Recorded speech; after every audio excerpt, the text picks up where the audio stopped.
It's The Real News. I'm Aaron Mate. The U.S. has issued a new threat to Syria over chemical weapons. On Monday, the White House said it believes Syrian President Bashar al-Assad is preparing a new chemical weapons attack and that he would pay a heavy price if one takes place. That statement appeared to catch the Pentagon off guard. But on Tuesday, military officials said the U.S. had picked up chemical weapons activity at the same air base that the U.S. bombed in April. Syria and Russia have rejected the claim and call it a provocation. The U.S. has been ramping up military operations inside Syria, recently shooting down a Syrian warplane and increasingly targeting Iranian-backed forces. The Washington Post reports that senior White House officials are, quote, focused as much on Iran as on the Islamic State. We'll discuss all this. I spoke earlier with Max Blumenthal, award-winning journalist, author, and senior editor for Alternet's Gray Zone Project. So let's start with this White House statement on Syria. The Trump administration followed it up with the testimony today from Nikki Haley, the UN ambassador, speaking to Congress. She said it was also meant as a warning to Russia and Iran. The goal is at this point not just to send Assad a message, but to send Russia and Iran a message that if this happens again, we are putting you on notice. So that was Nikki Haley speaking today in testimony to Congress. Max, can you talk about this White House statement about Syria and this potential chemical weapons attack, they say, in the context especially of what the Trump administration has been doing on the ground in Syria? Well, first of all, this statement was bizarre by the Trump administration. We've seen Nikki Haley, who's the neoconservatives' favorite member of the Trump administration, kind of take ownership of this statement, which reminds me distinctly of Bush administration statements about Iraqi WMDs, that they would launch a preemptive strike to prevent Iraq from deploying WMDs. So meanwhile, the Pentagon wasn't alerted about the statement. There was no coordination with the State Department. So this is bizarre in itself. It's unclear what prompted the statement. However, as you mentioned, or you suggested, U.S. troops special forces are actually training Syrian rebels on the Syrian-Iraqi border at Al-Tanf, at the Al-Walid border crossing. The U.S. Forces have just brought an advanced long-range rocket system into the area, which is supposedly a deconfliction zone. They're operating from within 100 kilometers of what is effectively a U.S. base on the Syrian-Iraqi border. And they're there to prevent what would amount to at least a symbolic land route between Ramadi in Iraq, where a Shiite majority, which is friendly with Iran, controls the government, through Syria to Lebanon to Hezbollah, which is the Shia militia, which functions in many ways as a proxy of Iran and has been supported by the Syrian government, and effectively has been the most effective element of military resistance against Israel, one of the few ones left.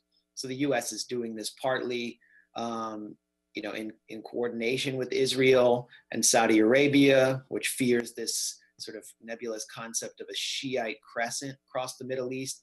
And it's doing it to help partition Syria. That's one of the reasons why the mostly Kurdish Syrian Defense Force was armed to take Raqqa back from ISIS. I think this could lead to some kind of attempt to partition Syria. If the U.S. is serious about doing this, if the U.S. is serious about disrupting this contiguity, it will find itself in direct conflict, not only with the Shia militias, which are already present in the area, it's already waged several attacks against them, but also with Iran and potentially with Russia, which is pledged to protect the Syrian government from regime change and state collapse. So that's sort of the background, but there are other aspects to this. I mean, if we go back to April 4th, when there was the alleged sarin attack in Khan Sheikhoun in al-Qaeda-controlled Idlib in northern Syria, what was the background to that? Assad was winning. The Syrian government was winning. There was really no reason to deploy a chemical weapons attack.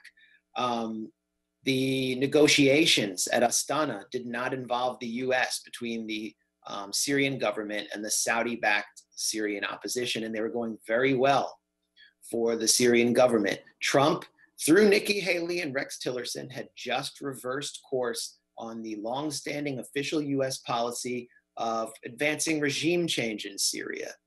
And so you had all these factors converge into a chemical attack, which violated the red line.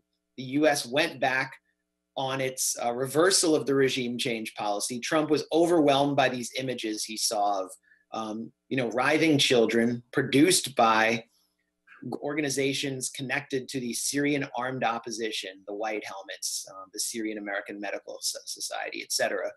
And he launched cruise missile strikes. But the cruise missile strikes weren't enough. They were symbolic. They destroyed some grounded planes at the Shayrat Air Base. And the national security state seems to want more. So we have this bizarre statement about a possible Syrian chemical weapons strike. The day after Bashar al-Assad visited Hama, which is considered a bastion, a longtime bastion of the Islamist resistance against his government. He actually had a friendly visit there for the first time in years, just highlighting how well the war is going for the Syrian government. Why would they want to deploy chemical weapons and trigger another military strike with US troops already in the country? It doesn't make sense. So to me, it just looks like a psyop. And it makes me worry that in the next 48 hours, there could be some kind of unilateral US strike in Syria. You know, Max, it could just be a coincidence, but in terms of timing, I have to wonder too, or at least point out, that this statement from the White House came right after Sy Hersh, who we interviewed here, published a story saying that Trump went ahead with that airstrike on the Syrian airfield, despite U.S. intelligence saying they had no evidence that Assad had carried out a chemical weapons attack. Yeah.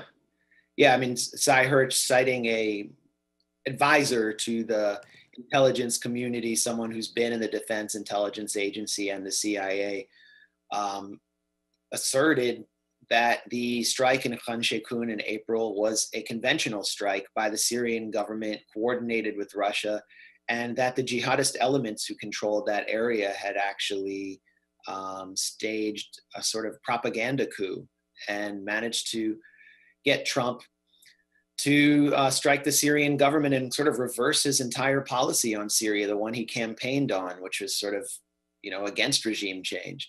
That report really dovetailed with my understanding of what happened, although I can't prove it was a false flag. The evidence that there was a sarin attack by the Syrian government is sort of, it's not only hard to come by, it just doesn't add up logically. And the explanations for why Assad would have authorized such a strike seemed ridiculous to me, that we've just let him get away with anything. So he just feels like he can do whatever he wants. I mean, even if you go back to 2013, when Sy Hersh poked holes in the official narrative of the chemical strike at East Ghouta, just east of Damascus, which nearly triggered a US war of regime change.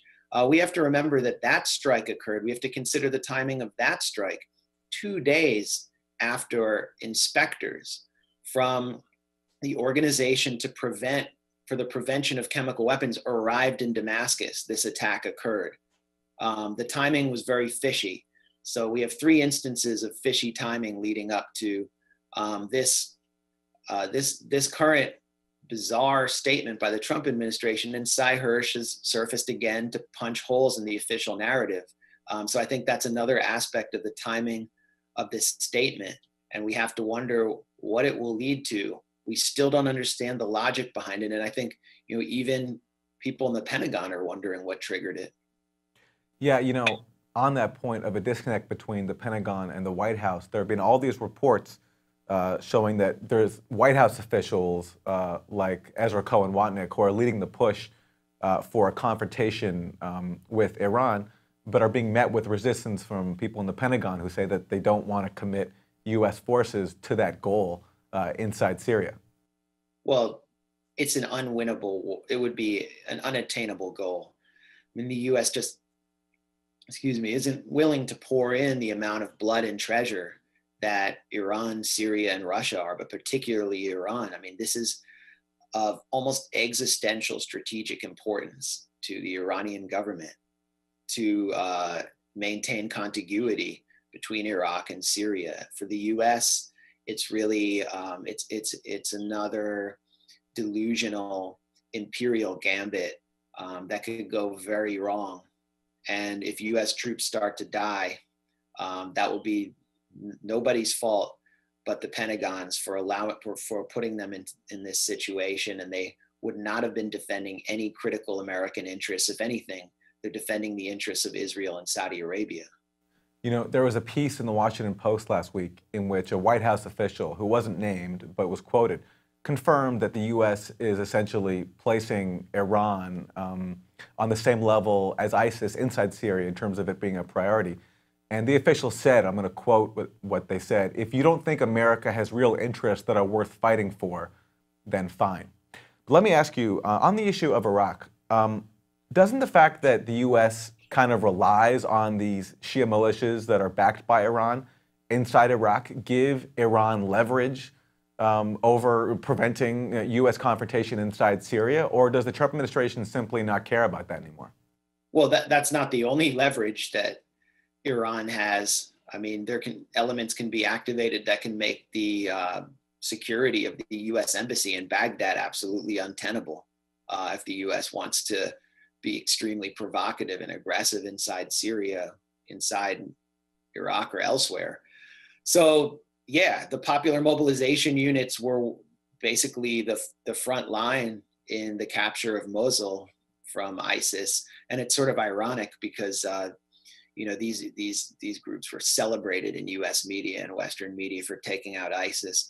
But when Shia militias assisted the Syrian government in extricating jihadist militias from East Aleppo, Jabhat al-Nusra being the leading militia among them, the Syrian al-Qaeda affiliate, they were accused of genocide by the U.S. government and of every kind of atrocity.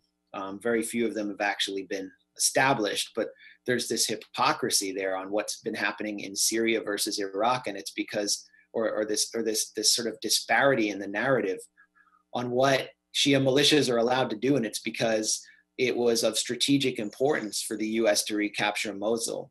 But the Battle of Aleppo and the defeat of the jihadist militias actually represented a defeat for Western proxy groups and a defeat, to put it crudely, for the empire. So now all of the forces have converged on the Syrian-Iraq border. There used to be two wars. There was kind of the war against ISIS, and then there was the war that the U.S. was supporting against the Syrian government. The two wars were contradictory. The Syrian government, as the British military think tank IHS Janes has established, has fought almost half of its engagements against ISIS and is, in the words of Janes, the hammer to what should be the U.S.'s anvil against ISIS. But the U.S. always was attacking the Syrian government through proxies while trying to fight ISIS. Now it can't do that anymore because the Syrian government has recaptured so much territory. The armed opposition is confined to some areas in Daraa, Quneitra in the south, and in the north to Idlib. And so the wars are converging into one. And the question is, will the U.S. allow the Syrian government and its allies, the Shia militias and Russia, to actually take on ISIS? For example, there's the city of Deir ez-Zor in the northeast of Syria. This city has been surrounded by ISIS for years. You have about 200,000 people who are completely surrounded by ISIS, and they've been defended by the Syrian army, basically prevented from being overrun like Raqqa was. And the Syrian army is starting to make serious gains in Deir ez-Zor.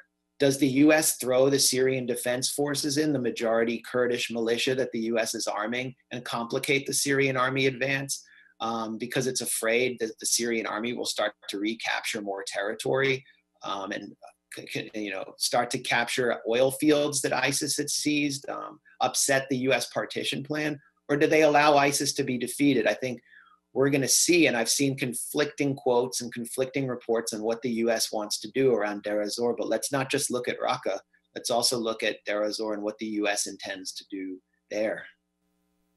Well, what do you think that intention is? Well, I mean, you can go back to December 2016 when Secretary of State John Kerry hashed out the first ceasefire with Russia, which allowed the civilian population in Syria to breathe for a while. The whole point was, to let people start having some kind of existence without perpetual warfare and conflict. That was completely upended around Deir ez-Zor, and it was upended because the Pentagon was extremely upset about one of the main planks or conditions of the ceasefire, which was that the U.S. would coordinate with Russia against ISIS. The Pentagon does not want to coordinate with Russia against ISIS, at least under Obama. Under the watch of Defense Secretary Ash Carter, the United States Air Force attacked the Syrian army on a strategic hilltop, defending Deir ez-Zor from ISIS, killing 80 to 100 soldiers. ISIS advanced, took the hilltop, and nearly overran Deir ez-Zor. And the ceasefire was dead. And there's a lot of indication. Gareth Porter, the investigative journalist, has done a great report establishing that this strike was intentional, and it was designed to prevent Russian-Syrian coordination. So is that the thinking that prevails in the Pentagon? If so, I think it's extremely dangerous. And, in light of Trump's trip to Saudi Arabia, in light of this current statement that Nikki Haley, the UN ambassador, has taken ownership of, we have to wonder if the Trump administration has deprioritized the fight against ISIS, and has empowered and emboldened the Iran hardliners like Defense Secretary Mattis and National Security Council Director H.R. McMaster to take the fight to Iran. And just to clarify, the official Pentagon line on that attack in September from the U.S. on the Syrian military was that it was a mistaken airstrike. That was the official explanation given.